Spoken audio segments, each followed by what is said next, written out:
जय श्री कृष्णा दोस्तों, किशोरी क्रिएशन से मैं सपना शर्मा आप सभी का हार्दिक स्वागत करती हूँ आपके अपने चैनल पर। दोस्तों, आज के वीडियो में मैं आपके लिए पुरुषोत्तम मास यानी अधिक मास महात्म्य के 13वें दिन की कथा लेकर के आई हूँ। उससे पहले के 12 अध्याय के वीडियो जो है मैंने मेरे चैनल पर डाले हुए हैं, आप उनको मेरे चैनल पर जाकर देख भी सकते हैं और श्रवण भी कर सकते हैं। आइए सुनते हैं पुरुषोत्तम मास महात्म्य के 13वें दिन की कथा।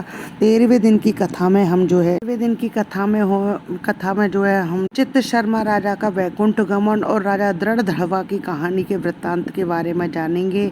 आइए सुनते हैं पुरुषोत्तम मास महात्म्य के 13वें दिन की कथा। सूत जी बोले कि हे ऋषियों, कृपा करके हमें यह बताइए कि राजा दृढ़धनवा ने पुरुषोत्तम मास की सेवा से क्या प्राप्त किया। अपना राज्य, पतिव्रता स्त्री, पुत्रादि, अनंत सुख एवं योगीजन दुर्लभ भगवान का लोक कैसे मिला। सूत जी बोले, हे ब्राह्मणों, श्री नारायण ने भी नारद जी को यह इतिहास पहले कहा था, वही मैं तुम्हें सुनाता हूँ। हे मुने, ये पापनाशक चरित्र कथा गुरुमुख से जैसे मैंने सुनी है, वही दृढ़धनवा राजा की कथा जो है तुमको सुनाता हूँ। श्री नारायण बोले, हे नारद, राजा दृढ़धनवा की गंगा इस समान पवित्र पुरानी कथा तुम सुनो। चित्रधर्मा राजा के बड़े तपस्वी, सत्यवादी, सर्वगुण संपन्न पुत्र राजा दृढ़धनवा हुए। उन्होंने चारों वेद बड़ी प्रसन्नता और चतुरता के साथ पढ़े। जिस प्रकार भूली बात दोहराने पर याद हो जाती है, इस प्रकार गुरुजी से एक बार सुनने मात्र से आपने सब कुछ याद कर लिया। विद्या अध्ययन करने के उपरांत गुरुजी को दक्षिणा देकर आज्ञा प्राप्त कर आपने पिता के नगर में आए। नगर वासियों को आनंदित करते हुए अपने महल में पहुंचकर पिताजी को प्रसन्न किया।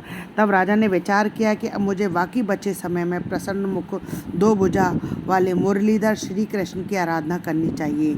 इसलिए मुझे भी वन में जाकर श्री हरि भगवान की सेवा करनी चाहिए और घर, धन, स्त्री, पुत्र आदि के प्रेम पाश को काटना चाहिए। ऐसा दृढ़ निश्चय करके अपने योग्य पुत्र दृढ़धनवा पर राज्यभार वैराग्य धारण कर पुनः आप ऋषि आश्रय में चले गए। वहां जाकर निराहार रह सब कामनाएं छोड़कर राजा ने मन में श्री कृष्ण का ध्यान करते हुए तपस्या प्रारंभ की तथा राजा चित्रधर्मा तपस्या करते करते बैकुंठ को प्राप्त हुए। राजा दृढ़धनवा ने पिता के बैकुंठ धाम के समाचार को सुना। पिता भक्त महाराज दृढ़धनवा ने हर्ष एवं शोक से विद्वानों के कथानुसार पिता का क्रियाक्रम किया।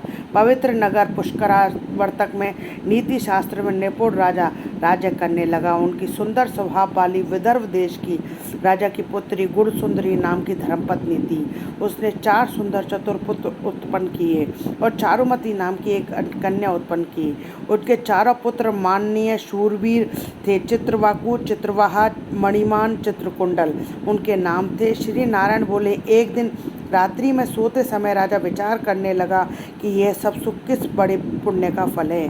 मैंने कोई तप नहीं किया, न दान किया, ना कोई हवन ही किया। इस समय किसके पास जाकर इसके भाग्य का कारण जानूं। इस प्रकार विचारते हुए रात्रि बीत गई।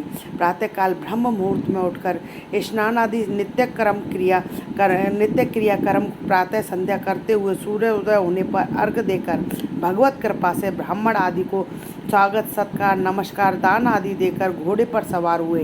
राजा घोड़े पर सवार हो शिकार खेलने वन में जा पहुंचे। वहाँ मृग, 12 सिंगा एवं अनेकों भयानक पशुओं का वध किया। वहाँ एक मृग राजा दृढ़धनवा के बाण से बिंधा हुआ उस वन से दूसरे वन में भागने लगा। राजा ने भागते हिरण के खून की गिरी बूंदों को देखते हुए पीछा किया, किंतु मृग जो है कहीं जाकर छिप गया। राजा जो है वन में भटकते रहे। राजा को प्यास लगने लगी और वे व्याकुल हो गए। जल की खोज करने लगे, पर उन्हें एक बड़ा सा सरोवर दिखाई दिया। वहां जाकर जल पिया और वहां पर किनारे पर जा बैठे। राजा ने वहां एक बड़ का पेड़ देखा। उस पेड़ से घोड़े को बांधकर राजा बैठ गए। उसी पेड़ पर एक तोता जाकर बैठ गया। वह तोता मनुष्यों की सी बोली बोलने लगा। राजा ने उसे सुनकर बड़े आश्चर्य में पड़ा। वह तोता बोलने लगा कि संसार में अनेकों सुख हैं, उन्हें देखकर तू परम तत्व का विचार नहीं करता, तब भला इस संसार को कैसे पार करोगे।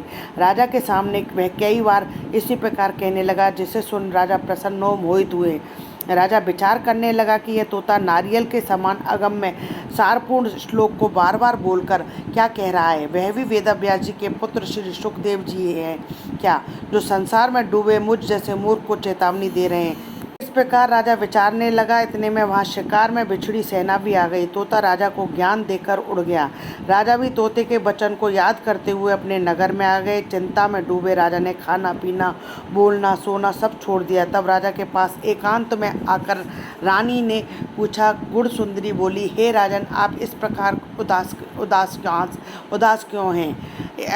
कहाँ से ले आई हैं? उदासी कहाँ से लेकर के आई हैं? उठिए, बातचीत करिए, सुख भोगिए। रानी के बार बार अनुनय करने पर भी राजा ने कोई जवाब नहीं दिया, क्योंकि राजा तो बार बार तोते के देवताओं के भी समझ में न आने वाले सार गर्वित करते हैं। रानी ने राजा की यह दशा देखकर लंबी श्वास छोड़ी और बड़ी दुखी हुई, किंतु सोचने पर भी पति की चिंता का कारण नहीं समझ सकी। राजा को भी इस प्रकार सोचते हुए बहुत सा समय बीत गया। इस दशा में उबरने का कोई मार्ग नहीं दिखा। नारद जी बोले, हे मुने, चिंता में ग्रसित राजा दृढ़धनवा की कथा सुनाइए। इति श्री पुरुषोत्तम मास महात्म्य में 13वां अध्याय संपूर्णम। दोस्तों, यदि आपको मेरा ये वीडियो पसंद आए तो प्लीज़ मेरे वीडियो को ज़्यादा से ज़्यादा लाइक और शेयर कीजिए। यदि आपने अभी तक मेरे चैनल को सब्सक्राइब नहीं किया है तो उसे सब्सक्राइब करना ना भूलें। पास ही में बेल आइकन को दबाएं, जिससे मेरे आने वाले हर नए वीडियो का नोटिफिकेशन आपको मिल जाए। राधे राधे।